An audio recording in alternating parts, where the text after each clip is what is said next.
My idea of a library is it's both a sort of a refuge. Uh-huh. It's just, you know, a safe, wonderful place with lots of leather, pools of light or something like that. And at the same time, it's a dangerous place intellectually, where you can find you don't know what. And some of the really pleasure of danger in a library for me is in the stacks. When you're wandering about and you find things talk to you, their spines talk to you. You see stuff that's next to stuff, or a whole domain of categories of books you didn't even know existed. You dive in there and adventure happens. We're very privileged and we've had access to some pretty nice libraries. Still, these libraries pale in comparison with the volume of information at a Library of Congress. So I think what's going to happen is, rather than, we're not going to tear down our libraries, but we shouldn't be building too many more. And we should be augmenting the libraries we have with links to the Library of Congress. Then, to put the entire Library of Congress in even the smallest town, all we have to do is run a network spigot into that town and hook it up to the computers, and we will have the entire Library of Congress at our fingertips. Information stored in electronic form will actually be fairly permanent and will be fairly easy to transmit from generation to generation.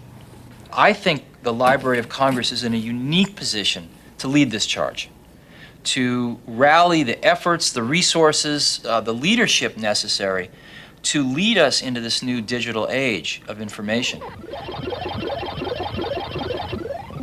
I remember the video game phenomenon, probably all of you do too.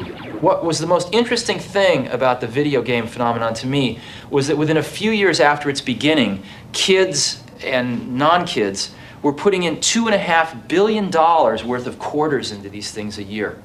You can look at these things as games and dismiss them, or you can look at them as very simple simulated learning environments. So, as an example, in a simple Pong game, the game is constantly telling you how well you're doing by how well you score. And so the more you learn the underlying principles, the better you score. So the underlying principles in the case of most of these games were fairly simple, but carry the concept much further. Imagine if the underlying principles are a sophisticated macroeconomic model of how France might have functioned in the time of Louis XIV. This type of simulation then becomes a little less trivial than the video game, and yet the principles are still the same.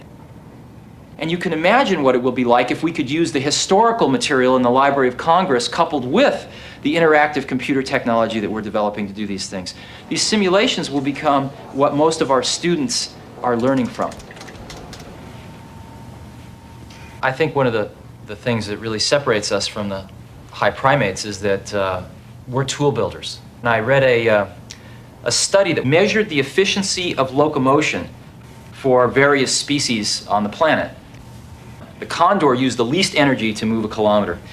And humans came in with a rather unimpressive showing about a third of the way down the list. It was not too proud of a showing for the crown of creation. So that didn't look so good, but then somebody at Scientific American had the insight to test the efficiency of locomotion for a man on a bicycle. And a man on a bicycle, or a human on a bicycle, blew the condor away, completely off the top of the charts. And that's what a computer is to me.